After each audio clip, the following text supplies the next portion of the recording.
बिहार की नीतीश कुमार सरकार लॉकडाउन के दौरान प्रवासी मजदूरों और दूसरे राज्यों में पढ़ रहे छात्रों को वापस लाने के मुद्दे पर आलोचनाओं के केंद्र में बनी हुई है। राज्य में विपक्ष के नेता तेजस्वी यादव नीतीश सरकार के प्रदर्शन को कैसा आंकते हैं, ये जानने के लिए उनसे बात की हमारी सहयोगी नगमा सहर ने। जो बाहर रहते हैं मजदूर, बिहारी मजदूर, वो अपने घर नहीं लौट पा रहे, जबकि बाकी राज्यों ने अपने मजदूरों को, अपने स्टूडेंट्स को वापस लेने के इंतजाम किए। तो बिहार में इतनी देरी, इतनी इसमें अचकचाहट क्यों? और हमने देखा कि जब नीतीश कुमार ने बात की प्रधानमंत्री से, तो उन्होंने कहा कि ऐसा नहीं हो सकता कि कुछ लोग इसके बारे में प्रोटेस्ट करने लगे, सड़कों पर उतरे तो हम अपने स्टूडेंट्स को वापस बुलाने। तो आखिर आपको क्या लगता है कि क्या संसाधनों की कमी है जिसकी वजह से सरकार नहीं बुलाना चाह रही थी स्टूडेंट्स और मजदूरों को?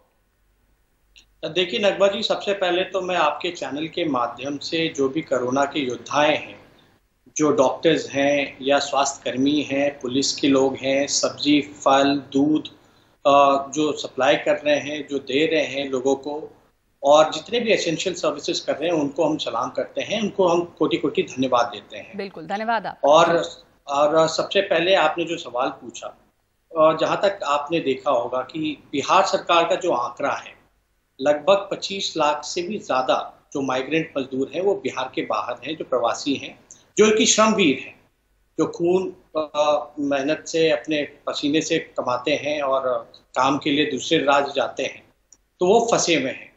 आपने देखा होगा कि सरकार ने कुछ दिन पहले साफ तौर पे, शुरू दिन से भी देखिएगा तो हम लोगों ने लगातार सरकार का सहयोग किया, कोई राजनीति नहीं की है। शुरू दिन से हम लोगों ने सहयोग किया है और आगे भी करते रहेंगे। लेकिन विपक्ष के नाते हमारी जिम्मेदारी बनती है कि अगर सरकार की अगर कोई गलतियां हों या अगर कोई विपक्ष का सुझाव हो, तो वो हमारा फर्ज बनता है कि हम उनको दें।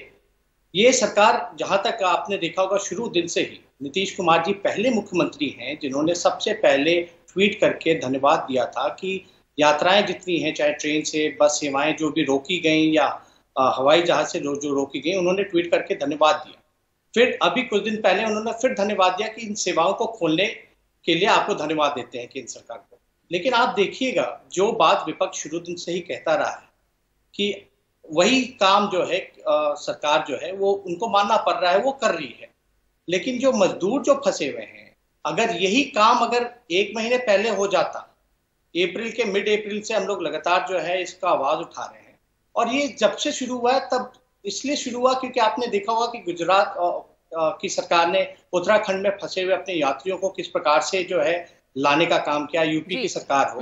और आप कई मुख्यमंत्रियों को देखेंगे कि कई मुख्यमंत्री जो है सड़क पे नजर आते हैं, चाहे ममता बनर्जी हो, अशोक गहलोत हो, हेमंत सोरेन हो, या नए पहले मुख्यमंत्री जो है आपने देखा होगा महाराष्ट्र के उद्धव ठाकरे हो या केरल के सीएम हो, लगातार जो है वो लोगों के बीच जा रहे हैं और सारी सेवाओं को देखने का काम कर रहे हैं, क्या क्या कमियां हैं और सारी चीजें गंभीरता से वो देख रहे हैं। लेकिन बिहार के मुख्यमंत्री आपको कहीं भी नहीं दिखेंगे, और जो भी निर्णय होता रहा है, इतना डिले होता रहा है, सिर्फ मंथन होती रही है, मीटिंग्स होती रही है, लेकिन निर्णय कुछ नहीं हो पाया है।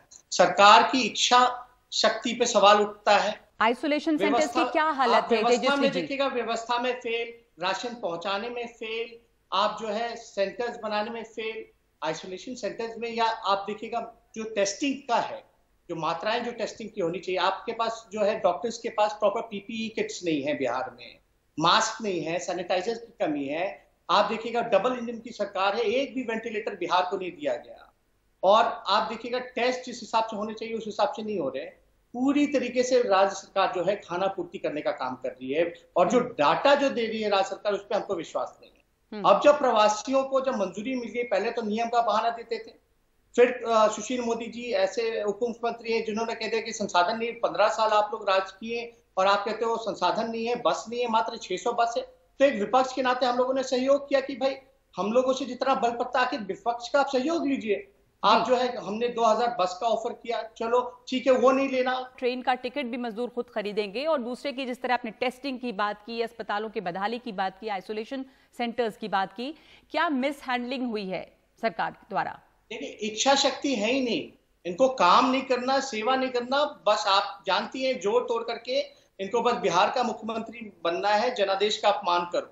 अरे आप मुख्यमंत्री हैं, आप लीडर हैं, आप जब हाउस चल रहा था तो आप ही का ऑन रिकॉर्ड हाउस है, जब हम लोगों ने सहयोग से हाउस को भी बंद किया, हम लोगों का बजट सेशन चल रहा था, आपने बोला कि धारा 144 क्यों लगा रखा है, इसको खोलो। जी। पर आपने कहा कि मास्क नहीं लगाना चाहिए, विधानसभा में सभी लोगों को मास्क बांटा जा रहा था, ये कहते कि मास्क मत बांटो, इससे लोग जो है डरेंगे। अरे फिर आप कहते हैं रेगुलर कर देते हैं, तो ये सरकार तो कंफ्यूज है ना। लालू जी अस्पताल में हैं, आप लोगों ने ये बीच में शिकायत भी की थी कि उनको भी नजरअंदाज किया गया और वहां पर हालात ठीक नहीं है, उसके बारे में जानना चाहती हूँ। देखिए, आप लोगों ने कुछ दिन पहले भी न्यूज देखा होगा, हम लोग तो शुरू दिन से करें, सुप्रीम कोर्ट का भी गाइडलाइन आया था कि जो भी प्रिजनर्स हैं और राज्य सरकार की जिम्मेदारी बनती है और कमेटी है, हाई पावर्ड कमेटी है, उसमें फैसला लेना है कि किन प्रिजनर्स को छोड़ना क्या है। ये मामला लीगल है ये, और ये कमेटी का है, सरकार के ऊपर है।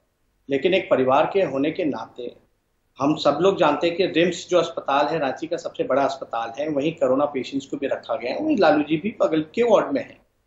और कुछ दिन पहले ये खबर आई कि जो डॉक्टर जो हैं वो लालू जी को जो देख रहे थे, उनकी भी टेस्टिंग हुई, उनकी पूरी टीम की भी टेस्टिंग हुई, क्योंकि उनके वार्ड में 2-3 कोरोना पॉजिटिव पेशेंट्स आए।